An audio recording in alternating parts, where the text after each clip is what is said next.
ప్రభువైన యేసుక్రీస్తు ప్రశస్తమైన నామంలో మీ అందరికీ ప్రత్యేకమైన వందనాలు తెలియజేస్తూ ఉంటున్నాం. ఈ దినాన ఈ టీవీ కార్యక్రమం ద్వారా మనం ఏ విధంగా కలుసుకోవడానికి సజీవుడైన దేవుడు మనకిచ్చిన ప్రశస్తమైన అవకాశం కొరకై దేవుని స్తుతిస్తూ ఉంటున్నాం. మనము ప్రకటన గ్రంథ ధ్యానములు మొదటి అధ్యాయం మొదటి వచనం నుండి గతసారి 11వ వచనం వరకు మనం ధ్యానం చేశాం. ఈ దినాన ఒక వచనాన్ని చదువుకొని దాన్ని మనం ప్రభు యొక్క సహాయం ద్వారా మనం ధ్యానం చేద్దాము. ప్రకటన గ్రంథము మొదటి అధ్యాయం 12వ వచనాన్ని చదువుదాం. మీ బైబిల్ ఉంటే నాతో కూడా కలిపి మీరు బైబిల్ తెరిచి చదవాలి, మీరు గమనించాలి. మొదటి అధ్యాయం ప్రకటన గ్రంథం 12వ వచనం. ఇది వినగా నాతో మాట్లాడుచున్న స్వరమేమిటో అని చూడ తిరిగి తిని. ఇది వినగా నాతో మాట్లాడుచున్న స్వరమేమిటో అని చూడ తిరిగి తిని. చిన్న ప్రార్థన చేద్దాం. ప్రేమ కలిగిన మా తండ్రి, పరిశుద్ధుడు అయిన మా దేవ, సర్వశక్తి సంపన్నుడా, సర్వోన్నతుడా, ఘనమైన మీ నామములో ఈ సమయమందు మీ వాక్యమును ధ్యానించడానికి మాకు ఇచ్చిన ప్రశస్తమైన అవకాశాన్ని బట్టి వందనాలు. ఈ అంత్య దినాల్లో, కడవరి దినాల్లో, దుర్దినాల్లో, భయంకరమైన దినాల్లో మీ వాక్యమును మేము ధ్యానించి వాక్యము ద్వారా నేను హెచ్చరింపబడ్డానికి, ప్రోత్సహింపబడ్డానికి, సరిచేయబడ్డానికి మీరు చూపుతున్న కృపను బట్టి వందనాలు. ప్రభువా, ఈ సమయంలో చదవబడిన లేఖన భాగాన్ని దీవించి వినువారికి మేలు కలుగునట్లుగా సహాయపడమని యేసు ప్రభు ఘనమైన నామంలో ప్రార్థించి వేడుకొనుచున్నాం తండ్రి, ఆమేన్. ప్రభునందు ప్రియులరా, మనం గతసారి ప్రకటన గ్రంథం మొదటి అధ్యాయం 10-11 వచనాల్లో రాయబడినటువంటి కొన్ని సంగతుల్ని మనం ధ్యానం చేస్తూ వచ్చాం. ఈ దినాన 12వ వచనంలో రాయబడినటువంటి ఒక మాట చదువుకున్నాం. యోహాను భక్తుడు అంటున్నాడు కదా, ఇది వినగా నాతో మాట్లాడుచున్న స్వరమేమిటో అని చూడ తిరిగి తిని. ఆ 11వ వచనం చివరి లైన్లో నా వెనుక ఒక స్వరం మాట్లాడడం నేను విన్నాను అని అన్నాడు. విన్న తర్వాత అతడు నిర్లక్ష్యం చేయలేదు. ఏంటి ఆ స్వరమని వెనక్కి తిరగడం, స్వరాన్ని గమనించడానికి వెనక్కి తిరగడం మనం చూస్తాం. ఆ తిరిగినటువంటి యోహాను అది దేవుని స్వరము అని దాన్ని గుర్తించగలిగినట్లుగా బైబిల్ గ్రంథంలో మనం చూస్తూ ఉంటున్నాం. ప్రియులర్, ఈ భాగములో నుండి నేను ఈ దినాన 3 విషయాల్ని మీ దృష్టికి తేవాలని ఆశిస్తూ ఉంటున్నాను. 1, దేవుని స్వరాన్ని వినడం అనే దాని గురించి. 2, దేవుని స్వరాన్ని గుర్తుపట్టడం అనే దాని గురించి. 3వది, గుర్తుపట్టిన దేవుని స్వరానికి విధేయతను చూపడం, లేక దేవుని స్వరాన్ని లక్ష్య పెట్టడం అనే 3 విషయాల్ని నేను మీ దృష్టికి తేవాలనుకుంటున్నాను. 1, దేవుని స్వరం వినడం. 2, దేవుని స్వరాన్ని గుర్తుపట్టడం.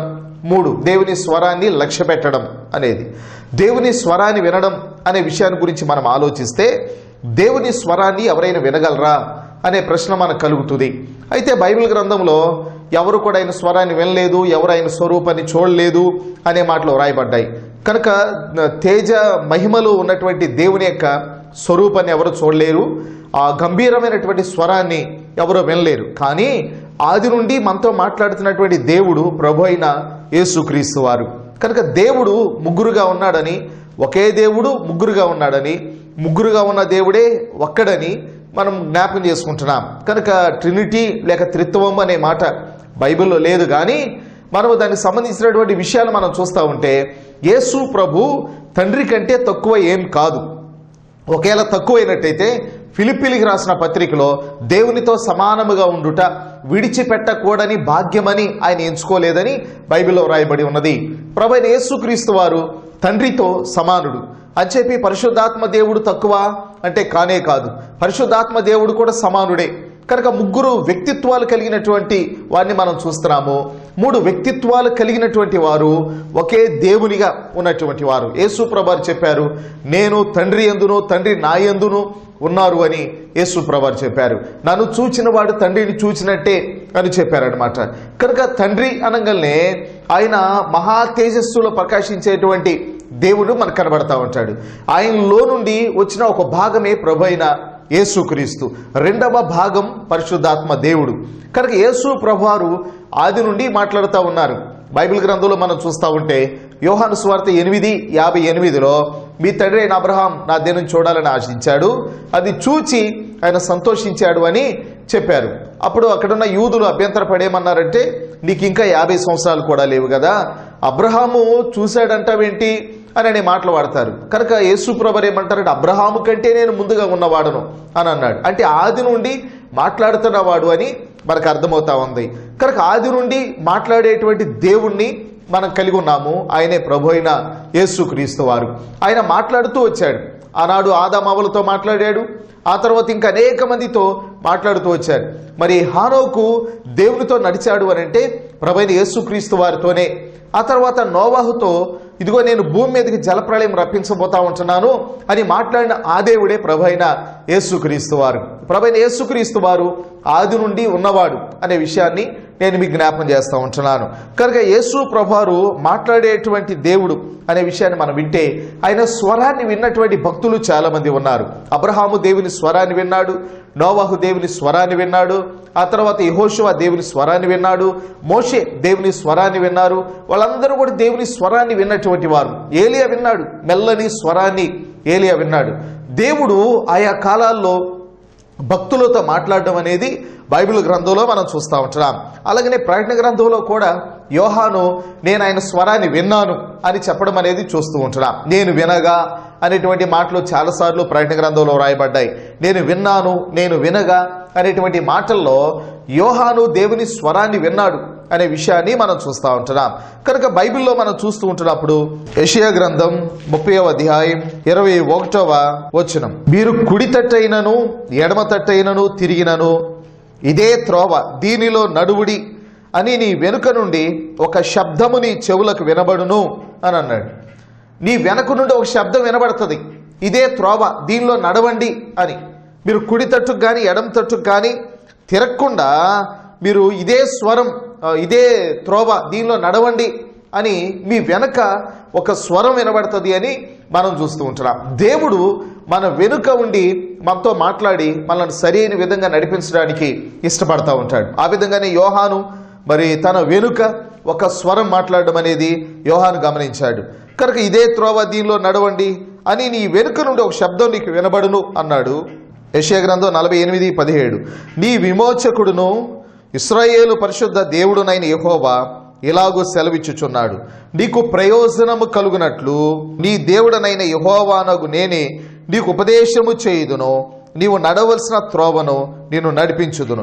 చూడండి, దేవుడు స్వయంగా అంటున్నాడు, నీకు ప్రయోజనము కలుగునట్లు నీ దేవుడనైన యెహోవానగు నేనే నీకు ఉపదేశము చేయుదును, నీవు నడవలసిన త్రోవను నేను నడిపించుదును అని అన్నాడు. కనుక మనకు మేలు కలుగునట్లుగా ఆయన మనతో మాట్లాడడానికి ఇష్టపడతాడు. ఆయన మన వెనక ఉండి మనతో మాట్లాడి మనల్ని సరైన విధంగా నడిపించడానికి ఆయన ఇష్టపడుతూ ఉంటాడని బైబిల్లో మనం చూస్తూ ఉంటున్నాం. అయితే దేవుని స్వరాన్ని మనం ఎలా వినగలం? దేవుని స్వరాన్ని ఎలా వినగలం అని అంటే బైబిల్ గ్రంథంలో హెబ్రీలకు రాసిన పత్రికలో ఈ విధంగా వ్రాయబడి ఉన్నది. 1వ అధ్యాయం 1వ వచనం, పూర్వకాలమందు నానా సమయములలోను నానా విధములుగాను మన ప్రవక్తల ద్వారా మన పితరులతో మాట్లాడిన దేవుడు. చూడండి, పూర్వకాలమందు నానా సమయములలో నానా విధములుగా ప్రవక్తల ద్వారా మన పితరులతో మాట్లాడిన దేవుడు ఈ దినముల అంతమందు కుమారుని ద్వారా మనతో మాట్లాడెను అన్నాడు. పూర్వకాలంలో ప్రవక్తల ద్వారా మన పితరులతో నానా సమయాల్లో నానా విధాలుగా మాట్లాడాడు దేవుడు. కానీ ఇప్పుడైతే, అంటే యుగముల అంతమంది అయితే, ఈ దినముల అంతమంది అయితే ఆయన తన కుమారుడి ద్వారా మనతో మాట్లాడాడు. మాట్లాడేను అనే మాట మనం చూస్తూ ఉంటున్నాం. కనుక అది ముగించబడిందిగా మనకు కనపడతా ఉంది. అంటే మాట్లాడేను అని అంటే కుమారుడి ద్వారా, అంటే వాక్యమై ఉన్న యేసు ప్రభు ద్వారా మనతో మాట్లాడాడు. యేసు ప్రభువారు ఆది యందు దేవుని యొద్ద ఉన్నాడు, ఆయన దేవునితో ఉన్నాడు, ఆయన దేవుడై ఉండేను, వాక్యమై ఉండేను, ఆ వాక్యము దేవుని యొద్ద ఉండేను, ఆ వాక్యమే దేవుడై ఉండేను, ఆ వాక్యమే శరీరధారి అయి కృపాసత్య సంపూర్ణుడిగా మన మధ్య నివసించాను. కుమారుని ద్వారా మాట్లాడడం అంటే వాక్యము ద్వారా దేవుడు మనతో మాట్లాడినట్లుగా బైబిల్లో రాయబడి ఉన్నది. కనుక యేసు ప్రభు మనకు బోధించవలసిన విషయాలన్నీ బోధించాడు.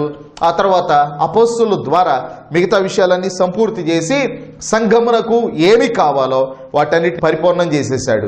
బైబిల్ గ్రంథంలో మనం చూస్తూ ఉంటే యోధా రాసినటువంటి పత్రికలో, యోధా రాసిన పత్రిక ఒకే ఒక అధ్యాయం ఉన్నది, 3వ వచనం, ప్రియులారా మనకందరికీ కలిగేడు రక్షణ గూర్చి మీకు రాయవలనని విశేష ఆసక్తి గలవాడనై ప్రయత్నపడుచుండగా పరిశుద్ధులకు ఒక్కసారి అప్పగింపబడిన బోధ నిమిత్తం మీరు పోరాడవలనని మిమ్మును వేడుకొనుచు మీకు రాయవలసి వచ్చెను. ఈ యోధా భక్తుడు దేవుని పిల్లలకి ప్రభు యొక్క రాకడను గురించినటువంటి విషయాలు రాయాలనుకున్నాడు. అయితే పరిశుద్ధాత్మ దేవుడు మరి యొక్క అంశముల గురించి యోధా భక్తుడిని ప్రేరేపించి వ్రాయించాడు. అది పరిశుద్ధులకు ఒక్కసారి అప్పగింపబడిన బోధ నిమిత్తం వారు పోరాడాలి అని ఆ విషయాన్ని గురించి యోధా భక్తునికి దేవుడు, పరిశుద్ధాత్మ దేవుడు ప్రేరణ కలుగు చేసినప్పుడు యోధా పత్రిక రాసినట్లుగా మనం చూస్తూ ఉంటున్నాం. పరిశుద్ధులకు ఒక్కసారి అప్పగింపబడిన బోధ అని అన్నాడు. కానీ యేసు ప్రభు అపోస్తలులు కలిసి చేసినటువంటి బోధ అది సంఘానికి, పరిశుద్ధులకు అప్పగించబడిన బోధ కనుక మనకు సంపూర్ణంగా ఈ 66 పుస్తకాలు ఉన్నటువంటి బైబిల్ గ్రంథం, క్రొత్త నిబంధనలో ఉన్న 27 పుస్తకాలు ఉన్నటువంటి బైబిల్ గ్రంథం మన చేతికి వచ్చినప్పుడు ఆయన తన కుమారుని ద్వారా మనతో మాట్లాడెను అనే మాట యొక్క నెరవేర్పుని మనం చూడగలుగుతుంటున్నాం. కనుక ఇంకా దేవుడు వేరొక విధంగా మనతో మాట్లాడాలని మనం ప్రయత్నం చేయాల్సిన అవసరం లేదు. దేవుడు వాక్యము ద్వారా ఆయన మనతో మాట్లాడతాడు అని, ఆ వాక్యమును సంపూర్ణంగా మనకి ఇచ్చాడు అని, పరిశుద్ధులకు ఒక్కసారి అప్పగింపబడిన బోధ అని ఇక్కడ వాక్యంలో మనం చూస్తూ ఉంటున్నాం. కనుక బైబిల్లో రాయబడి ఉన్నది పూర్ణమైనది వచ్చినప్పుడు పూర్ణము కానిది అది కనుమరుగైపోతుంది. కనుక పూర్ణము కానిది అది ధర్మశాస్త్రం, పూర్ణమైనది క్రొత్త నిబంధన. కనుక క్రొత్త నిబంధన పూర్ణమైనది, సంపూర్ణమైనది. మనకి పరిశుద్ధులకు, సంఘానికి ఏమి కావాలో అదంతా బోధించినది, తరములలో యుగములలో మరుగై ఉన్నటువంటి విషయాన్ని, మర్మాన్ని క్రొత్త నిబంధన మనకు బోధించింది. ఆ విషయాలని ఎఫెసీ పత్రికలో ఆయా సందర్భాల్లో మనం చూడగలుగుతుంటున్నాం. కనుక తరములలో యుగములలో మరుగు చేయబడినటువంటి ఆ సంఘ మర్మాన్ని దేవుడు పౌలు భక్తునికి బయలుపరిచి ఆయన ద్వారా సంపూర్ణమైనటువంటి విషయాల్ని మనకు బోధించి ముగించినట్టుగా బైబిల్లో చూస్తూ ఉంటున్నాం. కనుక అపోస్తలులు వ్రాసిన పత్రికలు, వారు చేసినటువంటి కార్యములు, ఆ తర్వాత ప్రభు బోధించినటువంటి సువార్తలు, ఇవన్నీ కూడా పూర్ణమైనవిగా బైబిల్లో మనం చూస్తూ ఉంటున్నాం. పరిశుద్ధులకు ఒక్కసారి అప్పగింపబడిన బోధగా మనం చూస్తూ ఉంటున్నాం. కనుక అనుదినం వాక్యాన్ని చదువుట ద్వారా దేవుని స్వరాన్ని మనం వినగలమని బైబిల్ గ్రంథంలో మనం చూస్తూ ఉంటున్నాం. అందుకని యెషయా గ్రంథంలో 50వ అధ్యాయంలో యెషయా భక్తుడు ఇలా చెప్తూ వచ్చాడు. 50వ అధ్యాయం 4-5 వచనాలు. అలసిన వానిని మాటల చేత ఓరడించు జ్ఞానము నాకు కలుగునట్లు శిష్యునికి తగిన నోరు యెహోవా నాకు దయచేసి ఉన్నాడు. శిష్యులు వినునట్లుగా నేను వినుటకై ఆయన ప్రతి ఉదయమున నాకు వినుబుద్ధి పుట్టించుచున్నాడు. ప్రతి ఉదయమున వినుబుద్ధి పుట్టించుచున్నాడు. ప్రభువు యెహోవా నా చెవికి వినుబుద్ధి పుట్టింపగా నేను ఆయన మీద తిరుగుబాటు చేయలేదు, వినకుండా నేను తొలగిపోలేదు. ప్రతి ఉదయం కూడా ఆయన మనకు వినుబుద్ధిని పుట్టించి మనతో మాట్లాడడానికి ఇష్టపడతా ఉన్నాడు. ఆయన వాక్యము ద్వారా మనం మోకరించి వాక్యాన్ని ధ్యానిస్తూ ఉండగా ప్రతి ఉదయమున ఆయన మనతో మాట్లాడి మనకు వినుబుద్ధిని పుట్టించి ఆయన మనతో మాట్లాడి మనల్ని బలపరిచి మనల్ని నడిపించడానికి ఇష్టపడుతూ ఉన్నాడు. ప్రియులారా, బైబిల్ గ్రంథంలో సమూయేలు మొదటి గ్రంథం 3వ అధ్యాయంలో చూస్తూ ఉంటే 3వ అధ్యాయంలో 2 వ్యక్తులు కనబడతారు. ఒక వ్యక్తి ఏలి, రెండో వ్యక్తి సమూయేలు. సమూయేలు బాలుడు, ఏలి వృద్ధుడు. సమూయేలు మామూలు వ్యక్తి, ఏలి ఏమో యాజకుడు. కనుక వాళ్ళిద్దరి మధ్య చాలా వ్యత్యాసం ఉంది. అనుభవంలోను వయస్సులోను చాలా విషయాల వ్యత్యాసం ఉన్నది. వాళ్ళిద్దరూ కూడా షిలోహులో ఉన్నటువంటి మందిరంలో ఒకే ప్రదేశంలో వారు పరుండి ఉన్నట్టుగా బైబిల్లో రాయబడి ఉన్నది. వారు నిద్రపోతూ ఉంటున్నప్పుడు అంటే కొంచెం ఎడముండొచ్చు, కానీ ఆ ప్రాంగణం మాత్రం ఒకటే. అక్కడ నిద్రపోతూ ఉన్నప్పుడు రాత్రి వేళ ఉన్నట్టుండి సమూయేలు సమూయేలు అనేటువంటి స్వరం సమూయేలుకి వినబడింది. వెంటనే సమూయేలు లేచి ఏలీ దగ్గరకు వెళ్ళి, చిత్తమండి నేనున్నాను, నన్ను పిలిచితివేమి అని అడిగాడు. నేను నిన్ను పిలవలేదు, పోయి పండుకోమన్నాడు ఏలీ. ఆ తర్వాత సమూయేలు పండుకున్న తర్వాత మరలా కొద్దిసేపటికి సమూయేలు సమూయేలు అనేటువంటి స్వరాన్ని విన్నాడు. అతడు వెంటనే మరలా ఏలీ దగ్గరకు వెళ్ళాడు. చిత్తమండి నన్ను పిలిచితివేమి, నేనున్నాను అన్నాడు. నేను నిన్ను పిలవలేదు, వెళ్ళి పండుకోమన్నాడు ఏలీ. మరలా మూడవసారి సమూయేలు సమూయేలు అనే స్వరం సమూయేలుకు వినబడగా లేచి మరలా ఏలీ దగ్గరికి వెళ్ళి, చిత్తమండి నేనున్నాను, నన్ను పిలిచితివేమి అని అడిగాడు. ఆ తర్వాత అప్పుడు ఏలీ ఏమనుకున్నాడంటే, దేవుని స్వరమే, దేవుడు ఇంత మాట్లాడాలనుకుంటున్నాడు అని చెప్పి, ఈసారి నిన్నెవరైనా పిలిస్తే గనక చిత్తము నీ దాసుడు ఆలకించుచున్నాడు, ఆజ్ఞయిమ్ము అని అన్నాడు. అలాగనే సమూయేలు వెళ్ళాడు, పండుకున్నాడు. మరలా వినబడింది సమూయేలు సమూయేలు అని. వెంటనే లేచి చిత్తము నీ దాసుడు ఆలకించుచున్నాడు, ఆజ్ఞ ఇమ్ము అనగానే దేవుడు మాట్లాడడం మొదలుపెట్టాడు. ప్రియులారా, మనకి అటువంటి చెవులు ఉండాలి. ఆత్మ సంఘములతో చెప్పుచున్న మాట చెవి గలవాడు వినుడుగాక అని అన్నాడు. దేవుని స్వరాన్ని వినేటువంటి చెవి మనకు ఉండాలి. వాక్యములో నుండి దేవుడు మనతో మాట్లాడుతున్నప్పుడు వినగలిగినటువంటి వారిగా మనం ఉండాలి. వినేటువంటి చెవులు ధన్యములై ఉన్నవి అనేటువంటి మాటలు వ్రాయబడ్డాయి. ఎవరైతే దేవుని స్వరాన్ని వింటున్నారో, దేవుని వాక్యాన్ని వింటున్నారో వారి చెవులు ధన్యమై ఉన్నవి అనే మాటలు మనం చూస్తూ ఉంటున్నాం. ఈనాడు మానవుడు రకరకాల విషయాలు వినడానికి వేగిరి పడుతూ ఉన్నాడు, కానీ దేవుని విషయాలు వినడానికి మాత్రం ఆసక్తి సన్నగిలిపోయింది. కనుక లోక విషయాలు వినడానికి గంటల తరబడి సమయాన్ని కేటాయించేవారు ఉన్నారు, కానీ దేవుని స్వరాన్ని వినడానికి కొంచెం సమయం కూడా కేటాయించడానికి వారికి మనస్సు లేని వారిగా ఉంటున్నారు చాలామంది. కనుక దేవుని స్వరాన్ని వినని వారిగా ఉంటున్నారు, దేవుని స్వరాన్ని లక్ష్య పెట్టిన వారిగా ఉంటున్నారు. ఇక్కడ దేవుని స్వరాన్ని వినడం అనేది మనం చూస్తూ ఉంటున్నాం. ప్రియులారా, బైబిల్ గ్రంథంలో అపోస్తలుల కార్యములు 7వ అధ్యాయంలో స్టెఫను భక్తుడు ఆనాటి యూదులను గురించి ఇలా చెప్పాడు. అపోస్తలుల కార్యములు 7వ అధ్యాయం 51వ వచనం, ముష్కరులారా, హృదయములను చెవులను దేవుని వాక్యమునకు లోబరచనొల్లని వారలారా, మీ పితరుల వలె మీరును ఎల్లప్పుడూ పరిశుద్ధాత్మను ఎదిరించుచున్నారు అని అన్నాడు. ఇక్కడ ముష్కరులారా అని చాలా కఠినంగా మాట్లాడుతూ వచ్చాడు. తర్వాత హృదయములను చెవులను దేవుని వాక్యమునకు లోబరచనొల్లని వారలారా అని అన్నాడు. ఈనాడు దేవుని వాక్యమునకు హృదయములను చెవులను లోబరచనొల్లని వారు చాలా మంది ఉన్నారు. వారిని ఏమన్నాడంటే ముష్కరులారా అని అన్నాడు. ముష్కరులారా అనేటువంటి పదాన్ని వాడుతూ వచ్చాడు. ఫుట్ నోట్లో కింద ఏమన్నాడంటే వంశని మెడగలవారలారా అన్నాడు. వంశని మెడగలవారలారా. ఈనాడు దేవుని వాక్యం ఎంత విస్తారంగా మన అందుబాటులోకి వచ్చేసింది. మనం ఎన్ని విధాలుగా వాక్యం వినడానికి మనకు కృప ఉన్నది, అవకాశం ఉంది. కానీ వంచనటువంటి మెడగలిగిన వారిగా మనం దేవుని వాక్యానికి లోబడిన వారిగా ఉంటున్నాం. కింద ఫుట్ నోట్లో 1 అంకె వేసినప్పుడు వంచని మెడగల వారలారా అన్నాడు. హృదయముల యందును చెవుల యందును సున్నతి పొందని వారలారా అని అన్నాడు. బాహ్య సంబంధంగా సున్నతిని పొందారు యూదులు, కానీ హృదయము చెవుల విషయాల్లో సున్నతి పొందని వారిగా ఉన్నారు. వారు వాక్యానికి విధేయతను చూపని వారిగా ఉన్నారు, వాక్యాన్ని వినని వారిగా వారు ఉంటూ వచ్చారు. ఇదెంత బాధాకరమైనటువంటి విషయం అండి. కనుక దేవుడు మనతో మాట్లాడడానికి ఇష్టపడుతూ ఉంటున్నప్పుడు ఆయన స్వరాన్ని వినేటువంటి వారిగా మనం ఉండాలి. సమూయేలు లాగా నీ దాసుడు ఆలకించుచున్నాడు, సెలవిమ్ము అని చెప్పగలిగే వారిగా మనం ఉంటే మన జీవితాలు ధన్యకరంగా ఉంటాయని నేను ప్రభునామలో మీకు జ్ఞాపం చేస్తూ ఉంటున్నాను. ప్రియులారా, యోహాను దేవుని స్వరాన్ని విన్నాడు. ప్రకటన గ్రంథంలో చాలాసార్లు నేను వింటిని అనేటువంటి మాటలు వ్రాయబడ్డాయి. దేవుని స్వరాన్ని అతడు వినినట్టుగా మనం చూస్తూ ఉంటున్నాం. అతడు విని వాటిని వ్రాసినట్లుగా గ్రంథంలో మనం గమనిస్తూ ఉంటున్నాం. ప్రియులారా, దేవుని స్వరాన్ని వినగలిగినటువంటి చెవి మనకున్నదా? దేవుని వాక్యానికి విధేయతను చూపగలిగినటువంటి చెవి మనకున్నదా? దేవుని వాక్యాన్ని లక్ష్య పెట్టగలిగినటువంటి చెవి మనకున్నదా? ఒకసారి మనం పరిశీలన చేసుకుందాం. ఎందుకంటే వినుట వలన విశ్వాసం కలుగును, వినుట క్రీస్తును గుర్చిన మాట వలన కలుగును అని రాయబడి ఉన్నది. మనం దేవుని వాక్యాన్ని ఎంత వింటామో అంత విశ్వాసంలో మనం బలపడతాం, అంత ఆత్మీయంగా మనం వృద్ధి చెందుతాం. దేవుని వాక్యాన్ని వినగలిగిన చెవులు ధన్యములై ఉన్నవి అని మనం చూస్తూ ఉంటున్నాం. కనుక ఆ స్వరాన్ని మనం వినగలిగిన వారమైతే మన జీవితములు దేవునికరంగా ఉంటాయి. కనుక మొదటిది దేవుని స్వరాన్ని వినడం అనే విషయాన్ని గురించి మనం జ్ఞాపం చేసుకున్నాం. రెండవది దేవుని స్వరాన్ని గుర్తుపట్టడం అనే విషయాన్ని మనం చూస్తూ ఉంటున్నాం. ప్రియులారా, దేవుని స్వరాన్ని గుర్తుపట్టడం అనే మాటను గురించి నేను మీకు జ్ఞాపం చేస్తూ ఉంటున్నప్పుడు యోహాను సువార్త 10వ అధ్యాయంలో యేసు ప్రభు ఇలా అన్నారు, 4-5 వచనాలు. మరియు అతడు తన సొంత గొర్రెలన్నిటినీ వెలుపలికి నడిపించున్నప్పుడెల్లా వాటికి ముందుగా నడుచును.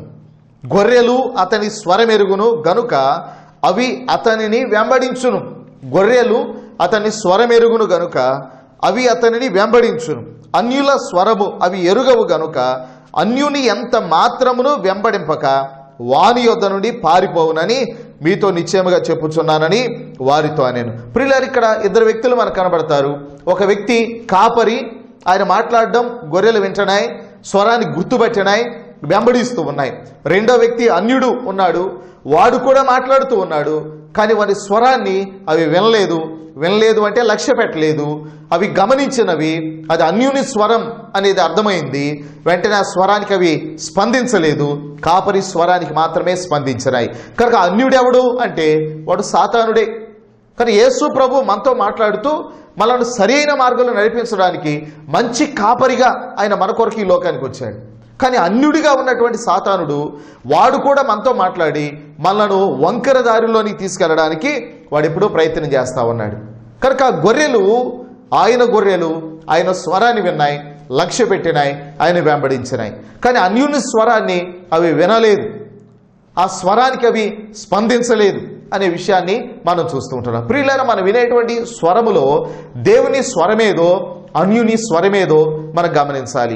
మనం వాక్యమును కలిగి ఉంటున్నప్పుడు, వాక్యాన్ని ధ్యానం చేస్తూ ఉంటున్నప్పుడు ఇదే వాక్యమును తీసుకొని రకరకాల సిద్ధాంతాలు అనేవి లోకంలోనికి వచ్చినాయి.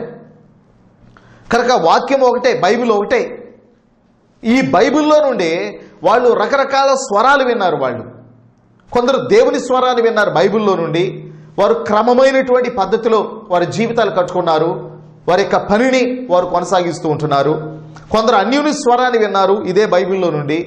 వాళ్ళు క్రమములో నుండి వారు తొలగిపోయి రకరకాల మార్గాల్లోనికి వెళ్ళిపోయారు. కనుక బైబిల్లో ఉన్నవన్నీ కూడా దేవుని స్వరమే అని చెప్పి మనం దాన్ని సరైన విధంగా గనక మనం గమనించకపోతే మనం సరి కానిటువంటి మార్గంలోనికి వెళ్ళడానికి అవకాశం ఉంటుంది. ఎందుకంటే దేవుని వాక్యమును కలిపి చెరిపేటటువంటి బోధలు నేటి దినాల్లో చాలా ఉన్నాయి. అవి వేరొకని స్వరం, అవి అన్యుని స్వరం.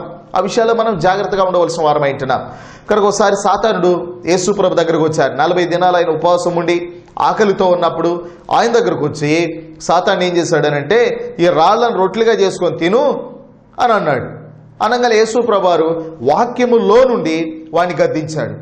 ఏమని అనంటే, మనుష్యుడు రొట్టె వలన కాదు దేవుని నోటి నుంచి వచ్చే ప్రతి మాట వలన జీవించును అని.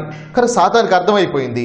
కనుక వాక్యములో నుండి ఆయన గద్దించాడు గనక వాక్యములో నుండి ఆయన్ని మరి ఒక విధంగా శోధించాలి అని అనుకొని వాడు ఏం చేశాడనంటే, ఎత్తైనటువంటి పర్వతం మీదకి తీసుకెళ్లిపోయి అక్కడి నుంచి దూకు, దేవదూతలు నిన్ను ఎత్తిపట్టుకుంటారని వ్రాయబడి ఉన్నది కదా అని అన్నాడు. కనుక ఆ మాట 91వ కీర్తనలో వ్రాయబడి ఉన్నది. నీ పాదములకు రాయి తగలకుండా నీ మార్గం అంతట్లో వారు తోడయింది, నిన్ను తమ చేతుల మీద వారు ఎత్తి పట్టుకుంటారని 91వ కీర్తనలో రాయబడిన ఆ మాట తీసుకొని వాడు యేసు ప్రభుని శోధించడానికి పూనుకున్నాడు. కనుక అంతకుముందేమో మామూలుగా మాట్లాడాడు, రాళ్ళను రొట్టెలుగా చేసుకోమని. యేసు ప్రభు ఎప్పుడైతే వాక్యాన్ని ఉపయోగించాడో వీడు కూడా వాక్యములో నుండే వాడు యేసు ప్రభుని శోధించడానికి వాడు పూనుకున్నాడు. ప్రియులారా, వాక్యమును సరిగ్గా మనం దాన్ని ఉపయోగించకపోతే అది వేరొక విధంగా మనను తప్పుదారిలోని తీసుకెళ్ళిపోయింది. దేవుని వాక్యం అనేది 2 అంచులు కలిగిన ఎటువంటి ఖడ్గము కంటే కూడా పదునైంది.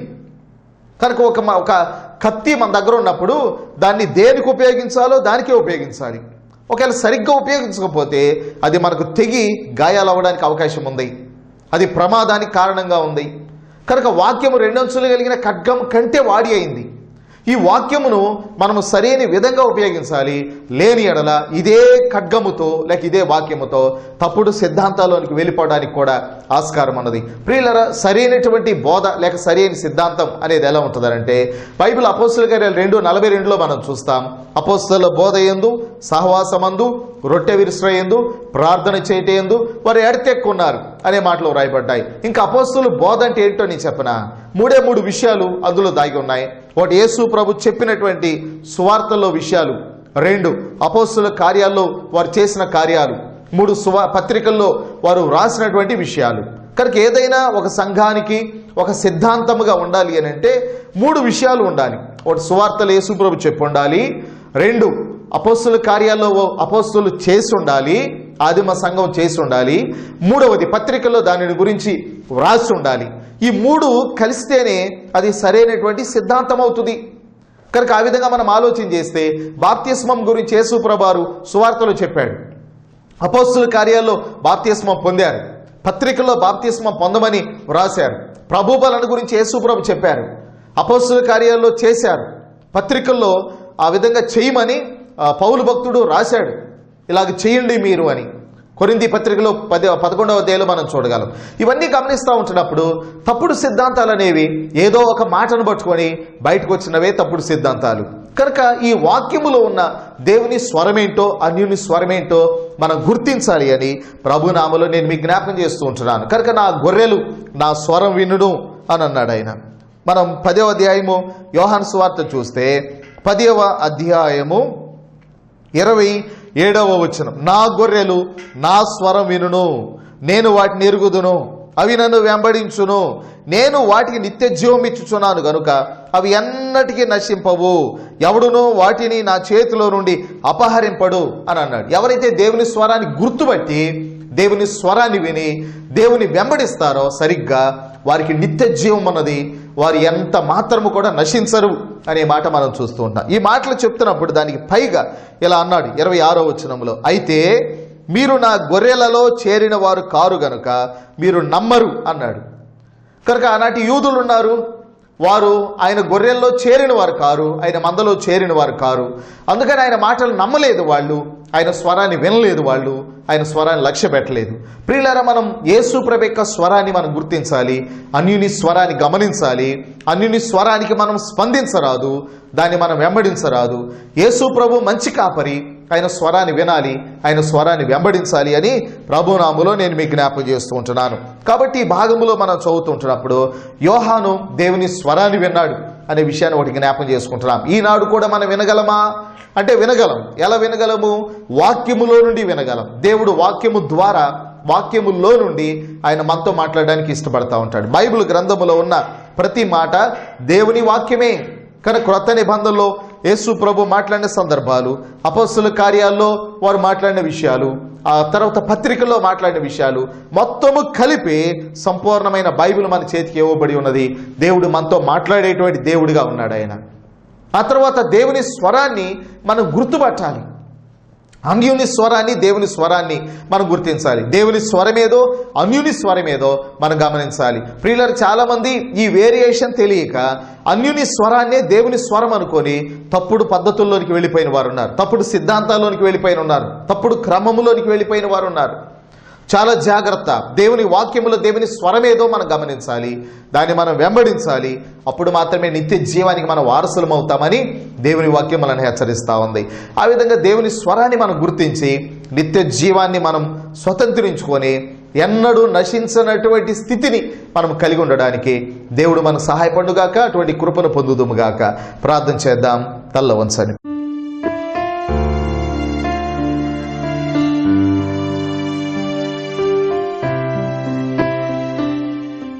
ప్రేమ కలిగిన మా తండ్రి, ఈ సమయమందు యోహాను మీ స్వరాన్ని విన్నట్టుగా మేము జ్ఞాపం చేసుకుంటున్నాం. మేము కూడా ప్రతి ఉదయము దైనా మాకు వినుబుద్ధి పుట్టింపగా మీ వాక్యములో నుండి మీ స్వరాన్ని వినడానికి మీ కృప మాకు మెండుగా అనుగ్రహించండి. అదేవిధంగా ప్రభా, మేము వినేటువంటి స్వరం మీ స్వరమో అన్యుని స్వరమో మేము గమనించడానికి కృపనివ్వండి. నేను అన్యుని స్వరాన్ని ఏమాత్రము కూడా మేము లక్ష్య పెట్టక మీ స్వరాన్ని వినిన వారమై మిమ్మల్ని వెంబడించడానికి ఎల్లప్పుడూ మీ కృపనివ్వండి. ప్రేమ కలిగిన తండ్రి, మీ వాక్యములో నుండి మీ స్వరాన్ని గుర్తించుటకు ఎల్లప్పుడూ మీ కృపనిచ్చి సహాయపడమని యేసు ప్రభు ఘనమైన నామంలో ప్రార్థించి వేడుకొనుచున్నాం తండ్రి. ఆమేన్.